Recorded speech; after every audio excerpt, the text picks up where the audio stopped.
Hello दोस्तों, sleepy classes में आपका स्वागत है। मेंस डेली आंसर राइटिंग के सेकंड सेशन में हम डिस्कस करेंगे GS2 पॉलिटी एंड गवर्नेंस का एक क्वेश्चन देखो क्या कह रहा है आपसे। Discuss 5 amendments of the constitution that transformed India in your opinion. Constitution के ऐसे 5 अमेंडमेंट्स बताएं जिसने भारत को ट्रांसफॉर्म किया है।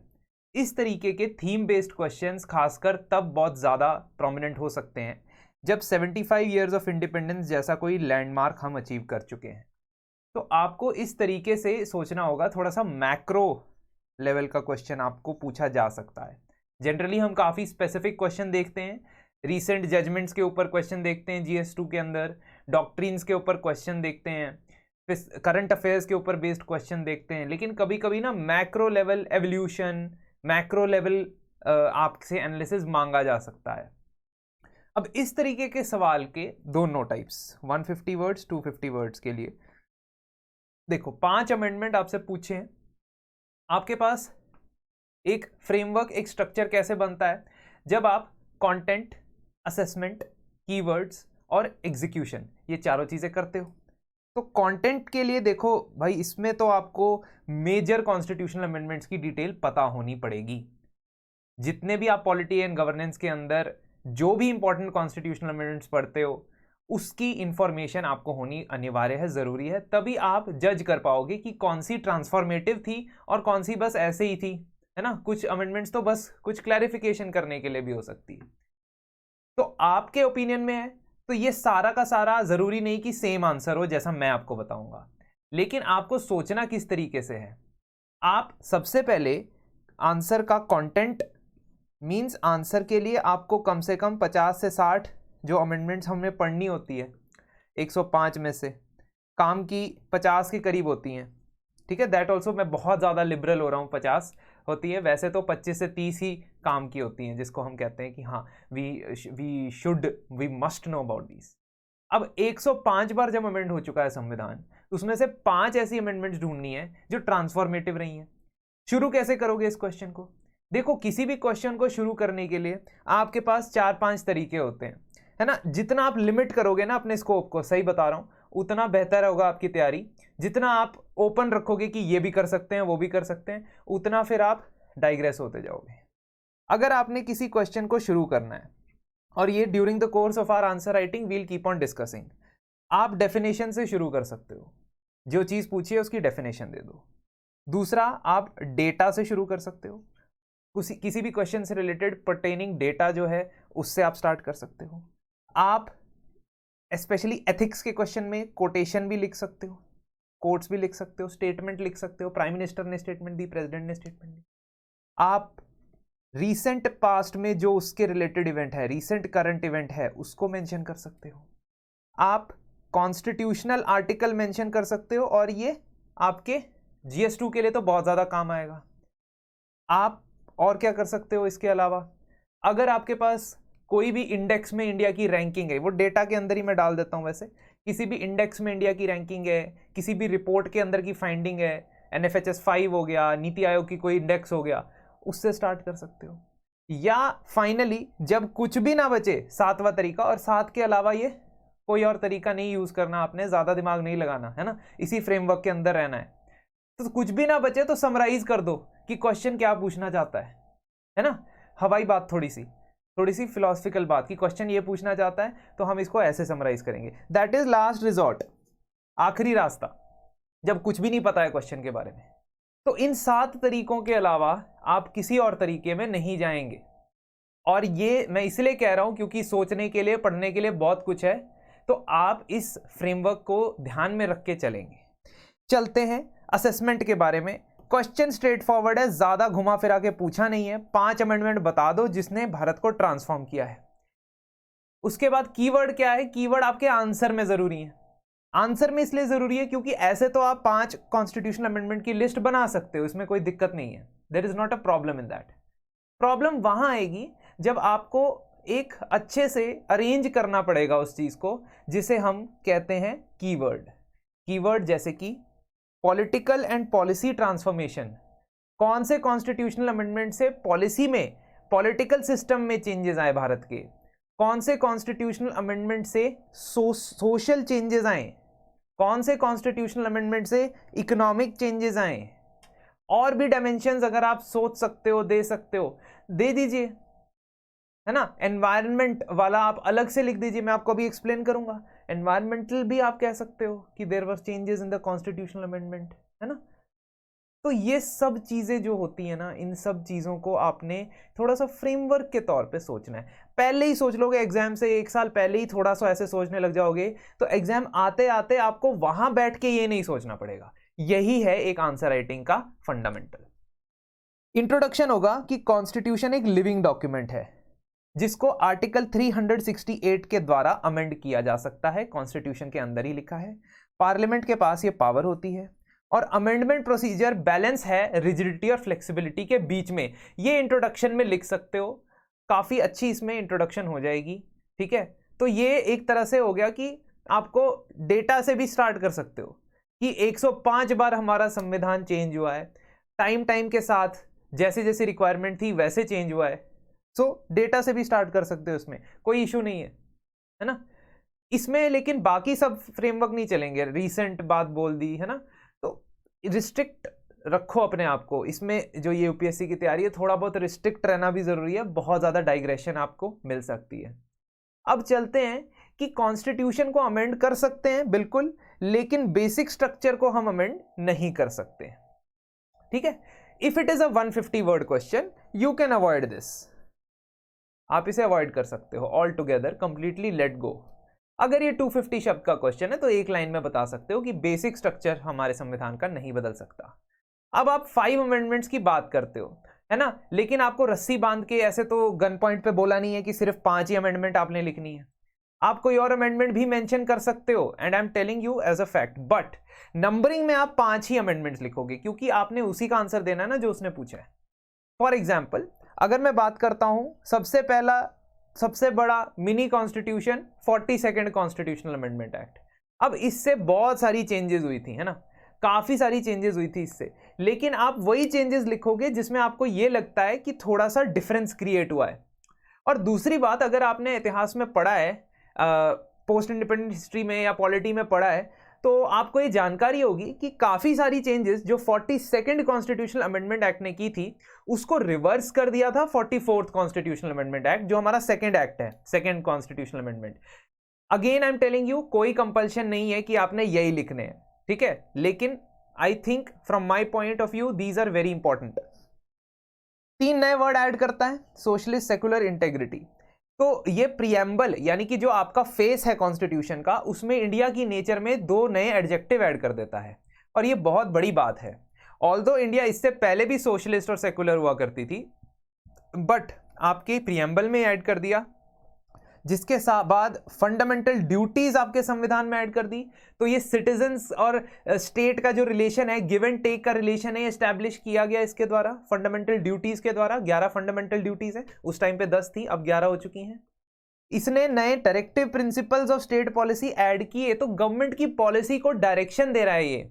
इक्वल जस्टिस का प्रिंसिपल, फ्री लीगल एड का प्रिंसिपल, वर्कर्स की मैनेजमेंट इंडस्ट्रीज के अंदर, तो उससे क्या ट्रांसफॉर्मेटिव साइकिल स्टार्ट होती है। आप एक तरह से एक ऐसा सोच सकते हो कि जो आपका सिस्टम है गवर्नमेंट का, उस सिस्टम ऑफ गवर्नमेंट में और ज़्यादा गवर्नमेंट की इंटरफेरेंस आ जाती है। यहाँ हम देखते हैं कि इकोनॉमी के अंदर गवर्नमेंट बहुत ज़्यादा इंटरफेयर करेगा। साथ ही साथ एनवायरनमेंट, फॉरेस्ट, वाइल्ड लाइफ, इन चीज़ों को कहाँ ले आते हैं, इन चीज़ों को डायरेक्टिव प्रिंसिपल्स में भी ले आते हैं, और स्टेट लिस्ट से कॉन्करेंट लिस्ट में भी ले आते हैं। तो एनवायरनमेंट एंड इकोलॉजिकल पर्सपेक्टिव भी आप दे सकते हो इसमें, अगर आप अलग से चाहो।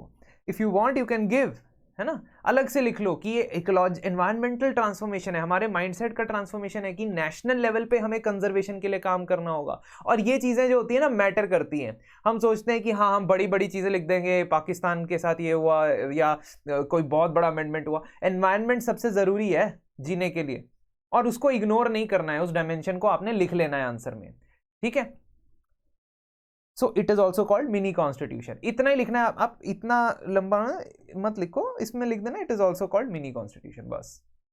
फिर आता है दूसरा 44th अमेंडमेंट। 44th अमेंडमेंट ने क्या किया, आपके इमरजेंसी लगाने की जो पावर थी उसको डाइल्यूट किया है।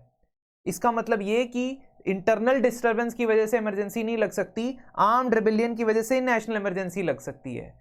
साथ ही साथ प्रेसिडेंट का नेशनल इमरजेंसी डिक्लेयर करना ये रिटन रिकमेंडेशन ऑफ कैबिनेट के बाद ही हो सकता है, अदरवाइज नहीं हो सकता है। ये चीजें बहुत ज्यादा ट्रांसफॉर्मेटिव है क्योंकि इमरजेंसी एक डार्क फेज था हमारी सोसाइटी के अंदर, हमारी कंट्री के अंदर, तो उसको रिवर्स कर रहा है ये अमेंडमेंट।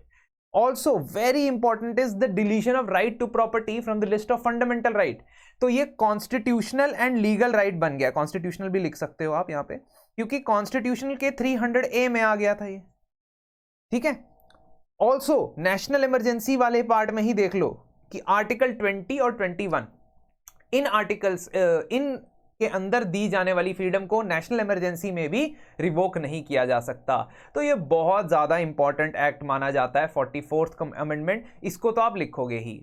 अब ये वाला जो 73rd and 74th constitutional amendment act है, ये कंप्लीटली डिसेंट्रलाइजेशन ऑफ पावर के प्रिंसिपल के ऊपर आधारित है और डेमोक्रेटिक डिसेंट्रलाइजेशन को इंप्लीमेंट करता है। इसको मैंने एक ही में क्लब कर दिया है क्योंकि एक साथ ही आए थे, तो और स्पिरिट जो है इस अमेंडमेंट का बिल्कुल सिमिलर है कि local bodies in rural areas and urban areas both. तो 73rd 74th अमेंडमेंट एक्ट आप इसमें लिखोगे, आप बताओगे कि अर्बन और रूरल लोकल बॉडीज को कॉन्स्टिट्यूशनल स्टेटस मिला, अनिवार्य बना दिया गया, कंपलसरी बना दिया गया to hold elections in 5 years, और 11th और 12th शेड्यूल भी कॉन्स्टिट्यूशन में ऐड किए गए। एक लाइन में, बस 3 लाइनों में लिख दोगे, खत्म। अब पॉलिटिकल में इसके अलावा भी अमेंडमेंट्स हैं, जैसे 61st constitutional amendment act of 1988, इसने क्या किया, वोटिंग एज को 21 से 18 years कर दिया। अगर आप चाहते हो ये भी लिख सकते हो क्योंकि ये भी ट्रांसफॉर्मेटिव है, क्योंकि बहुत सारी जो जनता थी भारत की ग्रोइंग एज पॉपुलेशन की 18 से 21, वो वोटर कैटेगरी में आ गई, उनके पास डेमोक्रेटिक पावर आ गई। तो आप इसको भी पॉलिटिकल में लिख सकते हो। सोशल ट्रांसफॉर्मेशन कैसे होती है भाई? सोशल ट्रांसफॉर्मेशन तब होती है जब 86th अमेंडमेंट से 2002 के अंदर एजुकेशन को एक फंडामेंटल राइट बना दिया जाता है अंडर आर्टिकल 21A। तो 86th अमेंडमेंट एक्ट 2002 यहाँ पे इसमें मेंशन कर सकते हो।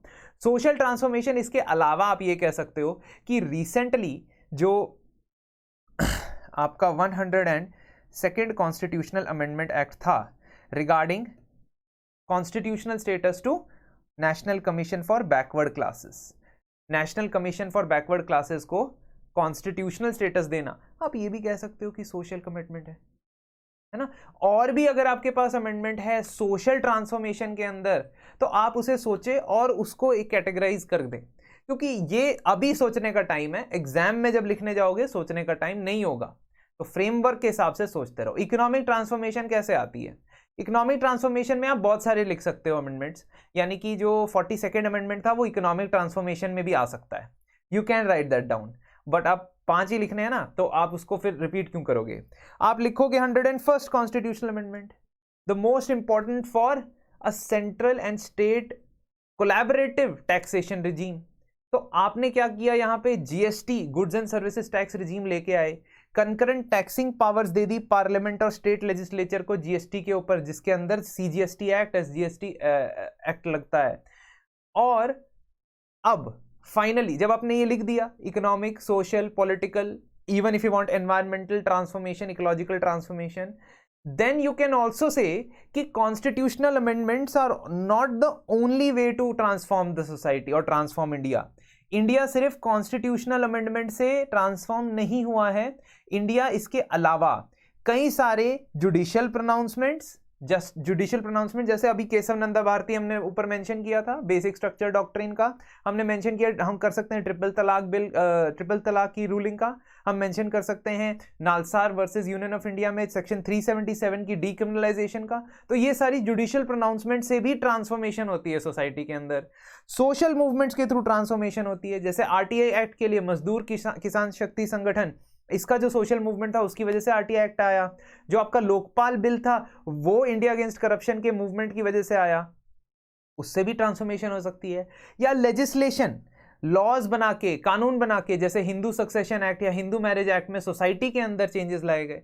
तो ट्रांसफॉर्मेशन सिर्फ और सिर्फ ये कॉन्स्टिट्यूशनल अमेंडमेंट से नहीं होती है, और भी बहुत सारे तरीके हैं। तो इसका मतलब ये कि जो कॉन्स्टिट्यूशन अमेंडमेंट्स थे हमारे कॉन्स्टिट्यूशन फ्रेमर्स के ही द्वारा जो किए गए थे, उससे लेके अभी तक जो 105 अमेंडमेंट्स हैं, उसने कॉन्स्टिट्यूशन को एक लिविंग डॉक्यूमेंट बना के रखा है और इस लिविंग डॉक्यूमेंट की इंपॉर्टेंस अभी तक है। It has stood the test of times और सुप्रीम कोर्ट या जुडिशरी भी इसी प्रिंसिपल को अपहोल्ड करती है। बस इतना ही आपने लिखना है क्योंकि ये बहुत ही स्ट्रेट फॉरवर्ड क्वेश्चन है, लेकिन जो 5 अमेंडमेंट आप लिखोगे उसको जस्टिफाई जरूर करोगे कि ट्रांसफॉर्मेटिव कैसे हैं, है ना। पहले और बाद में, अमेंडमेंट के पहले अमेंडमेंट के बाद कुछ बड़ा चेंज, कुछ इंपॉर्टेंट चेंज हुआ होना चाहिए। तो इस तरीके से I think you can be able to create this answer. और अभी again in the next session हम डिस्कस करेंगे GS3 का आंसर। देखिए हम एक एक आंसर अभी डिस्कस कर रहे हैं, आप लोगों में से कई लोग ने कहा है कि 2-3 आंसर भी डिस्कस करें। ग्रेजुअली जब ये सीरीज मूव ऑन करेगी देन शायद we can include 2 answers also. और एक और आपकी तरफ से सजेशन आया था कि प्रीवियस ईयर क्वेश्चंस का डिस्कशन हो। बिल्कुल प्रीवियस ईयर क्वेश्चंस भी इंक्लूड करूंगा मैं इस प्रोग्राम के अंदर, तो don't worry about that aspect. Previous year questions भी इंक्लूड होंगे, उसको भी हम डिस्कस करेंगे कि कैसे हैंडल करना है, क्योंकि यूपीएससी के मेंस में प्रीवियस ईयर क्वेश्चन काफ़ी इंपॉर्टेंट होते हैं। तो आप उसकी टेंशन ना ले, लेकिन प्रैक्टिस रोज़ मेरे साथ यहाँ पे आके आंसर राइटिंग की करेंगे, तभी आपको एक सिस्टम बनेगा, एक हैबिट बनेगी कि हाँ जी आंसर लिखना है। एक क्लॉक आपकी बन जाएगी कि मुझे आंसर लिखना है, इस टाइम पे मैं आंसर लिखता हूँ एटलीस्ट। तो ये जब प्रोसेस शुरू होगी, धीरे धीरे हम उसी से ग्रेजुअली बिल्डअप करके आपके मेंस के लिए इतने पक्के हो जाएंगे कि हम 7 मिनट के अंदर, 8 मिनट के अंदर आंसर लिख पाएंगे। अभी फिलहाल अगर आप न्यू कमर्स हैं, आपको चाहे जितना मर्जी टाइम लग रहा हो, आप आंसर पूरा लिखें, ठीक है। एक सिटिंग में लिखें, उठे मत जब तक आंसर पूरा ना हो। ये बात आपने याद रखनी है, ये हिदायत आपने याद रखनी है। And I am telling you that most of you will be able to have success in the mains exam. तो ऐसे ही बने रहिए और अगले सेशन में हमारी मुलाकात होगी। Thank you.